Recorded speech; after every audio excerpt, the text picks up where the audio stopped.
Welcome back again YouTube students, आपका एक बार फिर से स्वागत है मेरे चैनल मिस्टर कोडर रोहित में। और आज की वीडियो में हम कॉन्फ़िगर करने वाले हैं डीएनएस सर्वर को उबंटू के अंदर।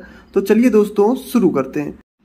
तो सबसे पहले दोस्तों यहाँ पर हम sudo apt get अपडेट लगा देते हैं ताकि थोड़ा हमारे सिस्टम में जो पैकेजेस हैं वो पूरी तरह से अपडेटेड रहें और हमें किसी भी प्रकार का एरर देखने को ना मिले। तो सबसे पहले मैं यहाँ पे अपडेट कर लेता हूँ और यहाँ पे NMCLID करके आपको इंटरनेट कनेक्शन दिखा देता हूँ जो कि कनेक्टेड है। और यहाँ पर मेरा IP एड्रेस ये रहा और मैं कुछ इन्फॉर्मेशन में यहाँ पे हाइड भी कर रहा हूँ ताकि हैकिंग से रिलेटेड कोई भी इशू मुझे ना आए। और यहाँ पर होस्ट नेम मैंने आपको शो कर दिया, मेरे कंप्यूटर का होस्ट नेम है जो भी मुझे चेंज करना है। तो नेटवर्क इंटरफेस कनेक्टेड है, होस्ट नेम चेंज कर देता हूँ NMTUI से। और यहाँ पर होस्ट नेम पे जाके मैं अपना जो भी होस्ट नेम यानी जो भी अपने पीसी को नाम देना चाहता हूँ वो दे सकता हूँ। तो मैंने सिंपली कोडर नाम दे दिया है हमारे कंप्यूटर को। एंड यहाँ पर पासवर्ड मांगेगा तो पासवर्ड दे देंगे and continue, okay, done, quit कर देते हैं। यहाँ पे हमने होस्ट नेम चेंज कर लिया है यहाँ पे अपने कंप्यूटर का। देन यहाँ पर होस्ट नेम देखिए चेक करेंगे होस्ट नेम कमांड के थ्रू, तो यहाँ पर कोडर शो होगा। नाउ अब हमें यहाँ पर नैनो करके यहाँ पे फाइल को एडिट करना है। होस्ट फाइल है जो कि ETC के अंदर मिलेगी और यहाँ पर आपको अपना IP डालना है जो भी आपके सिस्टम का IP होगा और वहाँ पर अपनी सर्वर से DNS सर्वर की कुछ डिटेल्स लिखना है। फॉर एग्जांपल होस्ट नेम लिखेंगे और उसके बाद आपका जो डोमेन नेम है वो लिख देंगे। तो होस्ट नेम लिख दिया कोडर, इसके बाद डॉट लगा के server.com हमारा डोमेन नेम हो जाएगा। इस तरीके से होस्ट नेम अगेन रिटर्न जो भी हम सर्च कर सकते हैं ब्राउजर पे वो यहाँ पर ऐड कर लेंगे IP एड्रेस के आगे। और वहीं साथ ही साथ मुझे 127.0.0.1 का जो इंटरफेस है उस पर भी सेम ही चीज़ अप्लाई मुझे करनी है यहाँ पर। तो सेम चीज़ मैं यहाँ पर भी लिख लेता हूँ coder.server.com और यहाँ पर coder और server.com। इस तरीके से यहाँ पर लिखने के बाद इसे सेव कर देना है, Ctrl+X दबाकर सेव कर देंगे। देन अब आगे चलने के बाद यहाँ पर मैं एक कमांड लगाता हूँ होस्ट नेम CTL एंड $। ये हमें कुछ हमारे सिस्टम की डिटेल्स शो कर देगा, कैसी क्या चीज़ें हैं। सभी चीज़ें यहाँ पर हमको शो करेगा ये। And then host name CTL एक और कमांड थी यहाँ पर, इसको क्लीन कर देता हूँ मैं। देन चेंज डायरेक्टरी करेंगे दोस्तों, ETC के अंदर जाएंगे, बाइंड के अंदर जाएंगे और यहाँ पे हम बाइंड के अंदर आने के बाद हम ls करेंगे। सबसे पहले sudo apt get इंस्टॉल कर लेते हैं। सबसे पहले बाइंड हम यहाँ पर डायरेक्टरी इंस्टॉल कर लेते हैं क्योंकि अगर आपने बाइंड इंस्टॉल नहीं किया यही DNS का पैकेज होता है बाइंड 9, ठीक है, BIND9 पैकेज इंस्टॉल करने के बाद यहाँ पर आप डायरेक्टरी के अंदर जाएंगे, चेंज डायरेक्टरी ETC बाइंड 9 और यहाँ पर आपको कुछ फाइल्स मिलेंगी DNS की जिन्हें हमें कॉन्फ़िगर करना है। सबसे पहले कॉपी कर लेता हूँ मैं इन फाइल को sudo cp name.config options और इसके अंदर जाएंगे nap.config.options को यहाँ पे बैकअप लिख देंगे, यानी कि हमने इसकी एक बैकअप फाइल क्रिएट कर ली है चाहे अगर हमारा कॉन्फ़िगरेशन खराब हो जाए तो हमारा डाटा और फाइल्स का लॉस ना हो। सो यहाँ पर बैकअप फाइल हमने क्रिएट कर ली है ऑप्शंस वाली। एंड यहाँ पर एक इस फाइल को हम सबसे पहले एडिट कर लेते हैं name.config.options एंड यहाँ पर हमको जाने के बाद कुछ इंटरफेस ऐड करने पड़ेंगे। हमने यहाँ पर ifconfig के थ्रू हमारे सिस्टम की IP देखी हुई थी, उस IP को भी यहाँ पर ऐड करना है। रिकर्शन यस कर देंगे और यहाँ पर हम लिखेंगे लिसन ऑन, अपने IP का एड्रेस लिख देंगे, यहाँ पर IP एड्रेस लिख देंगे। याद रखिए एक एक चीज़ अप्लाई करना बहुत ज़रूरी है यहाँ पे। सो यहाँ पे IP पेस्ट करेंगे और इसी तरीके से सेम इस एज इट इज आप लिखते जाएंगे। अलाउ ट्रांसफर कर देंगे यहाँ पर। देन यहाँ पर अलाउ ट्रांसफर में आप लिख देंगे नन एंड देन इसको भी क्लोज कर देंगे। अब हमें जाना है यहाँ पर फॉरवर्ड्स पर। अब यहाँ पे हमको फॉरवर्ड ऐड करना है, फॉरवर्ड्स, एंड यहाँ पर भी हमें हमारा IP देना है। कोष्टक लगाएंगे ब्रैकेट्स के अंदर, फॉरवर्डर्स कर देंगे, ओके। और यहाँ पर भी हमें अपनी IP देना है। IP देने के बाद इसको भी क्लोज कर देंगे। क्लोज करने के साथ बहुत ही क्लियरली इसको सेव कर देंगे। यहाँ पे डिटेल्स चेक कर लीजिएगा बिल्कुल प्रॉपरली, इसी तरीके से मैनेज होना चाहिए चीजें। और Ctrl+X से इसको सेव कर देंगे, ओके।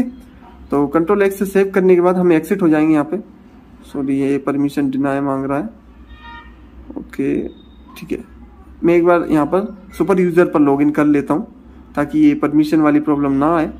और ये हमने यहाँ पर रूट लॉगिन कर लिया है। एक बार फिर हम इसी फाइल को सेम ही कॉन्फ़िगरेशन पर डाल देते हैं और सेम ये डिटेल्स फिल कर देते हैं, क्योंकि वो यहाँ पर हम रूट लॉगिन पर नहीं हुए थे और वो परमिशन डिनाई मांग रहा था, क्योंकि ये इंपोर्टेंट फाइल्स रहती हैं, इसलिए रूट यूज़र पर लॉगिन भी ज़रूरी रहता है।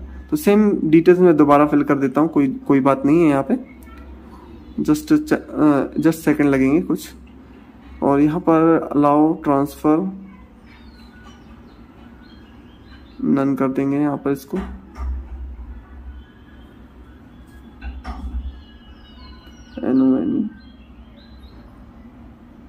एंड इसको भी बंद कर देंगे। बढ़िया। अब हम यहाँ पर फॉरवर्ड सेट करेंगे। फॉरवर्डर्स एफ ऊपर भी लिखा है, आप देख रहे होंगे, तो वहाँ पर उसी तरीके से यहाँ पर भी लिख देंगे और यहाँ पर लिख देंगे आईपी और इसको भी क्लोज कर देंगे। देन सेव कर देंगे अब इसको कंट्रोल एक्स से और एक्सिट हो जाएंगे। यहाँ पर इस फाइल में क्या होता है कि आपका जो फॉरवर्ड जोन और रिवर्स जोन यहाँ पर हम क्रिएट करने पड़ते हैं। अब यहाँ पे हम लोकल के जाएंगे, एक लोकल फाइल होगी यहाँ पर, तो उसका भी हमको यहाँ पर बैकअप क्रिएट करना पड़ेगा। तो सीपी में जाएंगे name.config.local के अंदर, और सॉरी यहाँ पर भी हमको इसका बैकअप क्रिएट कर लेना है। अगर मैं भूल जाऊँ तो आप याद रखिएगा, इसका बैकअप क्रिएट करना बिल्कुल ना भूलें। ओके, तो हम यहाँ पर डायरेक्ट मैंने शायद नैनो एडिट कर ले रहा हूँ मैं, आप इसका भी बैकअप क्रिएट कर लीजिएगा। cp name.config.local और name.config.local.backup। और यहाँ पर भी हमें कुछ सॉरी ऑप्शंस खुल गया, यहाँ पर लोकल खोलना है। तो लोकल के अंदर जाने के बाद यहाँ पर हमको जोन ऐड करना है। हमें हमारा रिवर्स जोन और फॉरवर्ड जोन ऐड करने। सबसे पहले मैं फॉरवर्ड लुकअप जोन करूँगा, यहाँ पर add forward lookup zone and यहाँ पर लिखूंगा जोन और यहाँ पर लिख देंगे हमारा जो भी ब्रैकेट कोष्टक लगा के server.com और इस तरीके से in लिखेंगे और यहाँ पर हमारा ब्रैकेट लगाएंगे और यहाँ पर हम लिखेंगे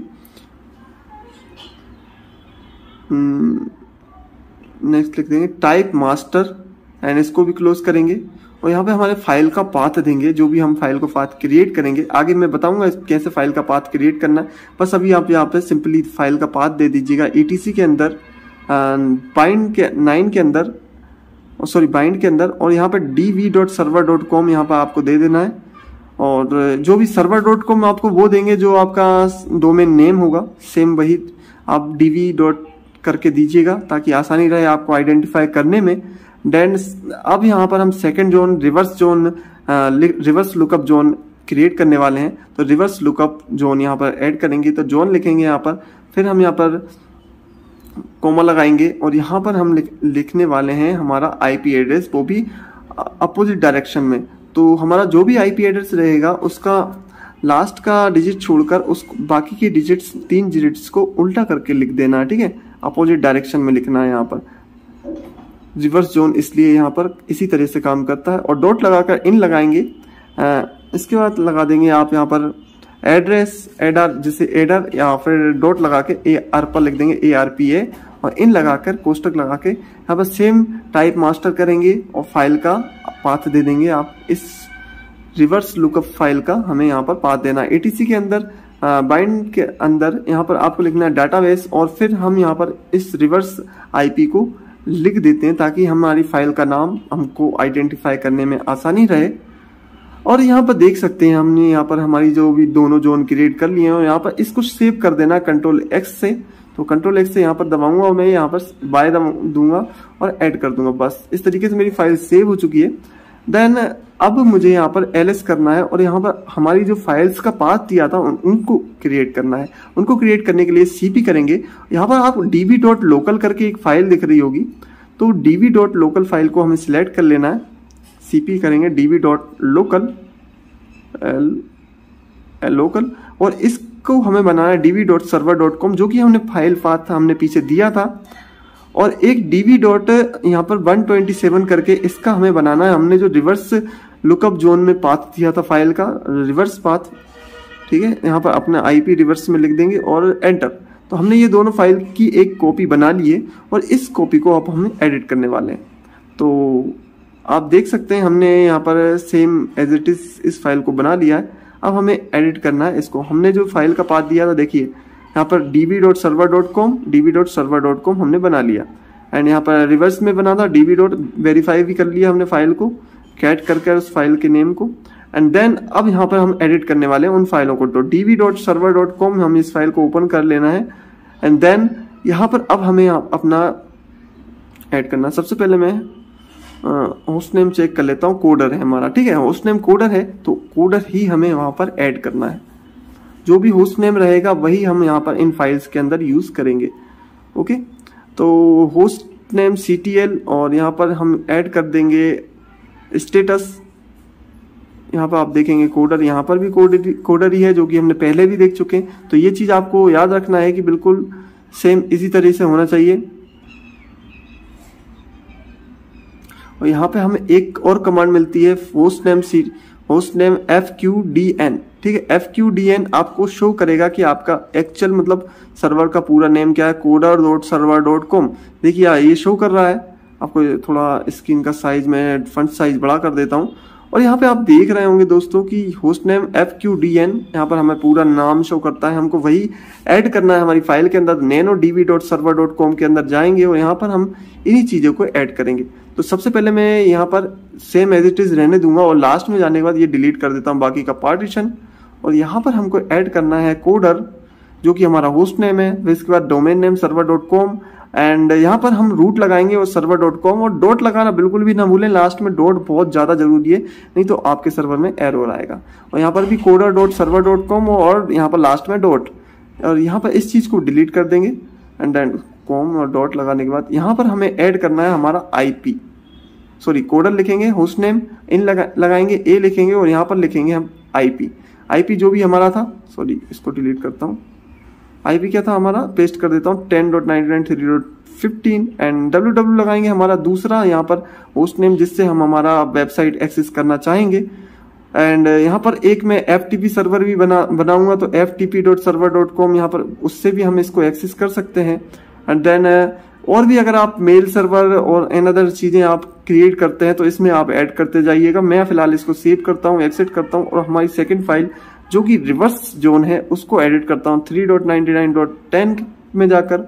और यहाँ पर भी हमें सेम ही एज इट इज करना है। यहाँ पर भी हमको अपना coder.server.com देना है और लास्ट में डॉट लगाना है, फिर रूट देना है डॉट, याद रखिए रूट आपको भी देना है। अगर आपके पीसी का नाम कुछ और है तो कोई दिक्कत नहीं, लेकिन आपको रूट ही देना है यहाँ पर सेकंड वाली लाइन में, और .com लगाकर एंड कर देंगे। यहाँ पर भी coder.server.com डॉट लगाएंगे एंड देन एंटर करेंगे। और यहाँ पर आपको याद रखना है एक चीज कि आपको जो, ये भी मैं लास्ट वाली लाइन भी डिलीट ही कर देता हूँ। ये जो लोकल होस्ट वाली फाइल है, वो लाइन है जो लास्ट वाली, इसको भी डिलीट कर दीजिएगा। यहाँ पे सबसे पहले आपको लिखना है आपका लास्ट वाला डिजिट का आईपी जो कि है 15, बाकी सभी को हटा देना, ओनली 15 लिखना है आपको ओनली, ठीक है। और यहाँ पर सॉरी यहाँ पर लिखेंगे आप IN और यहाँ पर लिख देंगे PTR और यहाँ पर आप लिख देंगे coder.server.com जो भी आप सर्च करना चाहते हैं, और फिर IN लिखेंगे, फिर PTR लिखेंगे और यहाँ पर लिख देंगे www.server.com।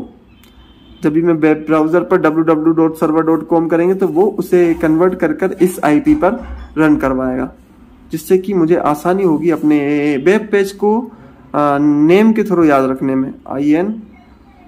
IN लिखूंगा यहाँ पर भी, और यहाँ पे लिख देंगे ftp.server.com और ये हमारा हो गया। ओके, इसको भी सेव कर देते हैं, Ctrl+X से बाय दबाएंगे, एंटर करेंगे। अब हमारा जो लास्ट काम है, हमने सभी प्रकार का कॉन्फ़िगरेशन लगभग कर लिया है, लेकिन अभी भी थोड़ा सा कॉन्फ़िगरेशन रह गया है। एक लास्ट फाइल हमारी रह गई है जिसे हम कहते हैं resolve.config, जो बहुत ही इंपोर्टेंट फाइल है जिसके बगैर हमारा नेटवर्क कन्वर्ट नहीं हो पाएगा। तो सबसे पहले हम यहाँ पर चेक कर लेते हैं हमारी सर्विसेज को। सर्विसेज चालू हुई है या नहीं, तो सर्विस एक बार चालू करके देखते हैं। तो नेम्ड जो सर्विस है एक उसको चालू, तो यहाँ पर दोस्तों अब हम यहाँ पर लिखेंगे नेम्ड सर्विस जो है हमारी चालू करने वाले हैं। तो एक बार पहले चेक कर लेते हैं हमारा कॉन्फ़िगरेशन सही है या नहीं। तो नेम्ड और चेक कॉन्फ़िग के थ्रू हमारा कॉन्फ़िगरेशन चेक कर सकते हैं हम यहाँ पे। तो हम जैसे ही लिखते हैं इसने बता दिया कि एक चीज़ मिसिंग है फॉरवर्ड्स के आगे, तो उसको हम सही कर देते हैं।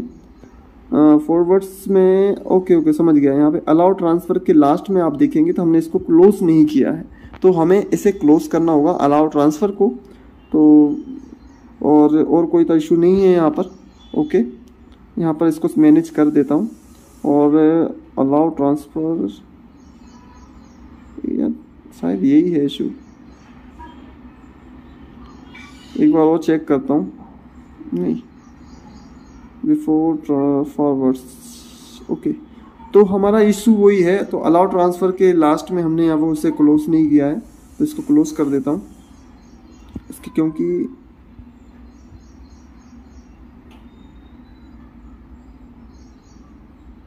स्पेस भी कम कर दिया। ओके समझ गया।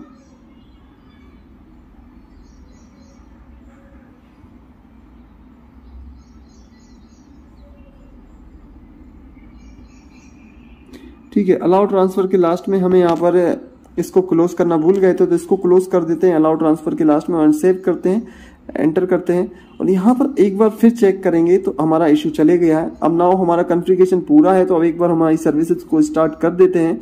तो सर्विस स्टार्ट करने के लिए हमें सबसे पहले यहाँ पर कमांड लगानी होगी सिस्टम ctl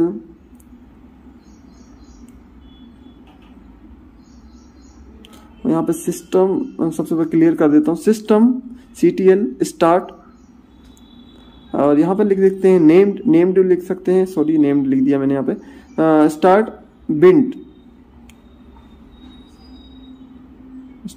बाइंड नेटवर्क, ठीक है। और नेम्ड नहीं लिखना, सॉरी मैंने नेम्ड गलती से चालू कर दी क्योंकि वो पहले से ऑलरेडी चालू है। एंड देन यहाँ पर आप देखेंगे यहाँ पर कि हमने दोनों एप्लीकेशन को चालू कर दिया है। सिस्टम ctl स्टेटस चेक करेंगे हम बिंड का, और यहाँ पे देखिए सर्विस हमारी एक्टिवेटेड है।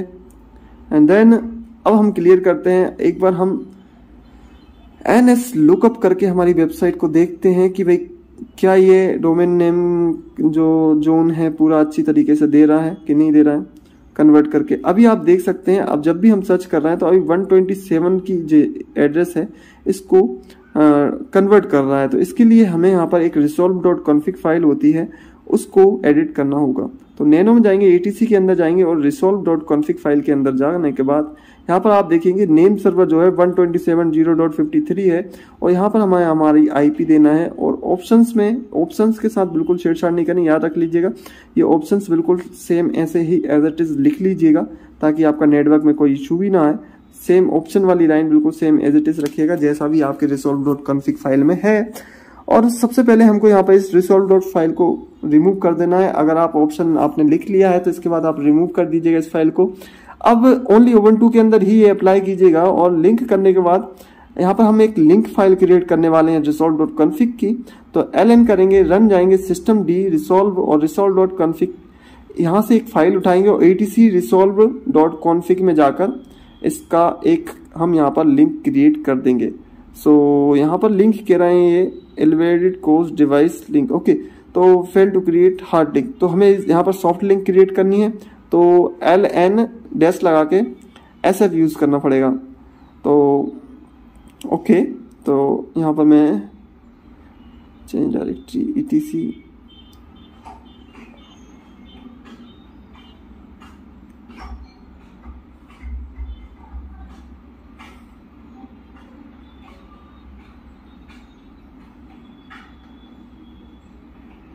ln लगाऊंगा यहाँ पर, और यहाँ पर एक बार मैं यहाँ पर resolve.config दे देता हूँ, etc resolve.conf, ठीक है। ओके अभी भी नहीं क्रिएट हो रहा, क्लियर करता हूँ सबसे पहले। तो यहाँ पे एक सॉफ्ट लिंक जनरेट करता हूँ, एफ भी नहीं, SF लिखना होगा मुझे आई थिंक। एंड देन हमारी फाइल क्रिएट हो जाएगी।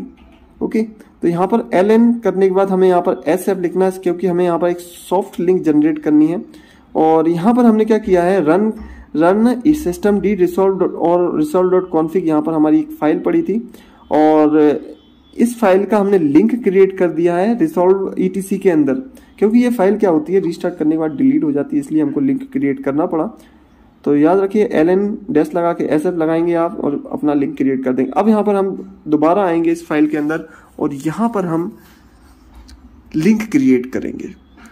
ओके, लिंक क्रिएट करने के बाद इस फाइल को एडिट करेंगे, हमारा आईपी देंगे नेम सर्वर की जगह पर और सर्च करेंगे coder.server.com और यहाँ पर हमने जो ऑप्शन लिखा था वो आप लिख सकते हैं अगर आप चाहें तो, नहीं तो कोई दिक्कत भी नहीं है नहीं लिखते हैं तो ns लुकअप करके एक बार हम चेक कर लेते हैं भाई हमारा जो वेब सर्वर है पूरा वर्क कर रहा है कि नहीं। नॉन ऑथराइज आंसर, मानी कि अभी कोई भी ऑथराइज आंसर नहीं मिला है, आईपी सर्वर कन्वर्टेशन नहीं हुआ है। तो एक बार फिर हम यहाँ पर थोड़ा सा कॉन्फ़िगरेशन देखते हैं क्या इश्यू आ रहा है। तो हमें क्या करना होगा दोस्तों, दोनों तरफ से एक बार एडिट करके देख लेते हैं, क्योंकि हम जब ओरिजिनल फाइल में एडिटिंग करेंगे तो हमारी लिंक फाइल ऑलरेडी एडिट हो जाएगी। तो रम systemd resolve और resolve.config के अंदर जाएंगे और यहाँ पर भी देखते हैं कि यहाँ पर भी editing same as it is है। ओके, कोई बात नहीं। और ये वाली फाइल भी देख लेते हैं resolve.config को, ये भी सेम एज इट इज़ है। एक बार सर्विसेज रीस्टार्ट करके और देख लेते हैं। ठीक है, हमारा इंटरनेट भी वर्किंग कर रहा है। तो ENS33 हमारा नेटवर्क है। तो apt get अपडेट लगा देता हूँ, आई थिंक कुछ इशू होंगे तो वो भी चले जाएंगे। तो क्लियर करता हूँ एक बार एंड अपनी सर्विसेज को और रीस्टार्ट कर देता हूँ, क्योंकि रीस्टार्ट सर्विस करना भी बहुत ज़रूरी है क्योंकि हमने अपडेट्स किए हैं। तो यहाँ पर कर देते हैं by 9 एंड अब एक बार ट्राई करके देखते हैं ns lookup www.server.com and then अब आप देख सकते हैं हमारा जो नेटवर्क है कन्वर्ट हो गया है। तो नेम हमने क्या किया था, नेम किया www.server.com और उन्होंने 10.99.3.15 का रिप्ले दे दिया है। तो इस तरीके से हमारा जो DNS सर्वर हम कॉन्फ़िगरेशन कर सकते हैं। आई होप दोस्तों आपको वीडियो पसंद आई होगी। वीडियो पसंद आई हो तो चैनल को लाइक शेयर सब्सक्राइब करना ना भूलें और बेल आइकन को दबा लें। Thank you for watching.